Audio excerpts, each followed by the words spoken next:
Hi everyone, welcome to my channel. My name is Sharmistha and this is English with Sharmistha. Firstly, my hearty thanks goes to all of you who watch my videos, and those who are new here, let me tell you I upload fresh videos every Monday and Thursday. Today I am here to talk.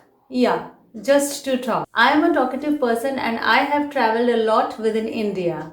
So I love to talk about my travels. Today I am going to tell you stories of my travels. Let me tell you that though I am calling them stories, but they are actually true events from my life. My first story is called A Handful of Almonds. Well, it was in the year 2011. I had gone for the Char Dham travel. I was with my parents, an uncle and an aunt. Within that journey, one morning we started walking from Gauri Kunj to reach the Kedarnath temple. We kept walking up the mountains using walking sticks like many others. The mighty river Mandakini was flowing by our right side and we had to give way to the passing ponies repeatedly. Eventually, my uncle, who walked faster than all of us, went a long way ahead of us. My parents and aunt walked so slow that they lagged behind. The gaps became bigger and I couldn't see my uncle ahead of us nor those who were behind me. There was nothing to feel lonely or scared, so I walked on. Sometime I stopped to breathe and relax. Those of you who have walked at 9,000 feet above sea level in the Himalayas would know that you have to stop time and again to take a breath and also to look at the breathtaking views.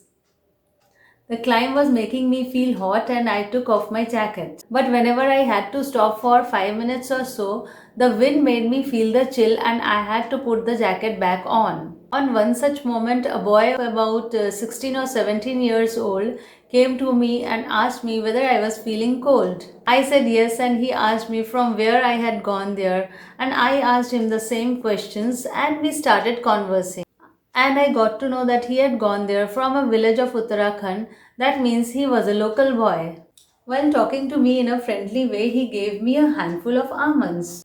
I took it casually and started eating. Then I walked on. He might have stopped for some more time. I don't remember his face, yet I remember this incident clearly. I am surprised that I ate something from a stranger, which I would never do in my own city. Do you know why? Because traveling makes us more trusting and trustworthy. If we travel conscientiously, we will become strong and confident. Our views become broad. But that's totally my perception. You might think differently. Do write in the comment section if you agree or disagree. That's the end of my first story. My next story is also about trust and travel. This was in 2016. We were touring in Rajasthan. The incident that constitutes this story happened while we were traveling from Jodhpur to Abu Road by train. For this complete tour, we had already made the bookings of train tickets in advance, but we had not booked any hotel. We had thought of booking on the spot. It must be mentioned that before this journey from Jodhpur to Abu Road by train, we had already toured Jodhpur and Jaisalmer.